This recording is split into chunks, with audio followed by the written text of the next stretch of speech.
Meja ruang tamu yang imut dan elegan. Wow, bagusnya. Tapi harganya berapa ya? Ih, kok tidak ada harga sih? Ih, harus tanya lagi deh. Jangan-jangan mahal nih. Malas ya. Duh, ini pastel. Enak banget nih.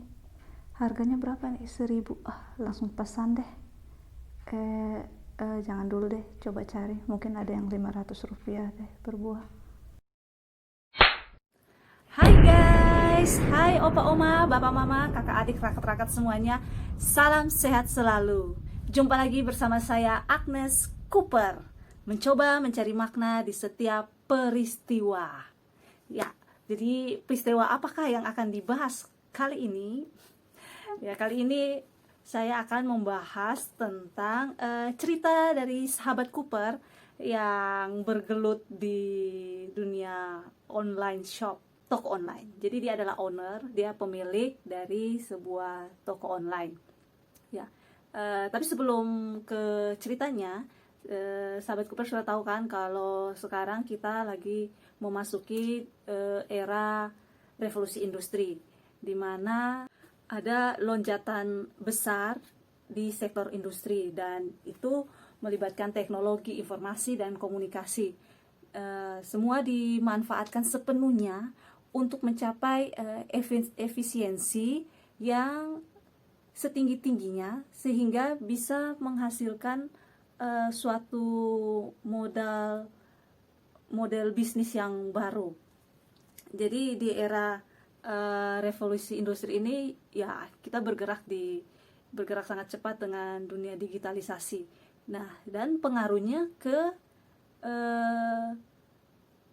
industri ini, adanya e-commerce atau perdagangan elektronik yang kita bisa nikmati lewat belanja online. Jadi kalau kemarin-kemarin harus ya kita datang ke toko, datang ke swalaya, tapi dengan adanya online shop ya di rumah tinggal lihat HP, smartphone dan ada internetnya. Kemudian ya sudah, kita tinggal berjelajah dan memilih apa yang kita sukai dan juga bisa langsung diantar ke rumah. Jadi kita hanya duduk manis di suatu tempat, tidak kemana-mana, hanya jari kita yang berkeliling di touch ya di HP lah. Jadi itu sedikit tentang era revolusi industri 4.0 ya, 4.0. Ya, kemudian di masa pandemi ini, di mana ya ada pembatasan sosial, kita diminta untuk jaga jarak, menghindari keramaian, kontak fisik dan lain sebagainya. Menurut analitik data advertising ADA, disingkat ADA, itu menunjukkan bahwa sejak bulan Maret 2020, di mana corona mulai menyebar di Indonesia. Nah, itu terjadi peningkatan belanja online sampai 400%. Bayangkan, 400%. Data ini sahabat Cooper bisa membacanya di Investor Daily Indonesia. Ya, jadi kita kembali lagi pada kisah sahabat Cooper yang merupakan owner dari toko online. Jadi dia merasa mendapat ya cerita dari para konsumen yang tidak begitu suka dengan strateginya saat mempromosikan barang tetapi tidak mencantumkan harga. Jadi dia kasih gambar, share gambar gitu, ya posting gambar, tetapi minat japri atau minat langsung saja hubungi ini dan tidak ada harga. Nah, di situ banyak konsumennya yang merasa kenapa sih tidak mau masukin harga langsung biar kita tahu, tidak usah cari-cari. Ini mau jualan atau main petak umpet, kok harganya disembunyi-sembunyikan kayak gitu. Nah, ternyata dalam dunia bisnis online ini ada owner yang memang sengaja tidak memasukkan harga di postingannya karena dengan beberapa pertimbangan.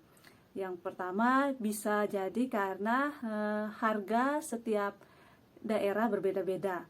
Maksudnya bila dia jualan spray, dia ambil dari Jawa misalnya, dari Surabaya ya, ambil dari PGS, terus dia jual, dia share gitu. Terus ada temannya di Surabaya yang beli.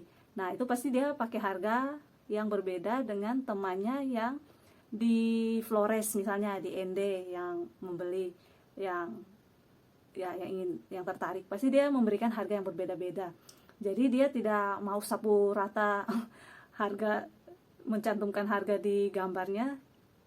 Tidak, jadi dia sengaja tidak mencantumkannya dengan maksud dan pertimbangan seperti itu, alasan yang pertama.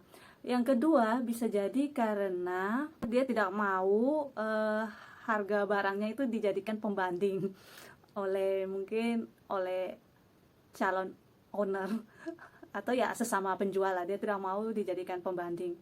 Jadi dia memilih untuk tidak mencantumkan harganya. Ya.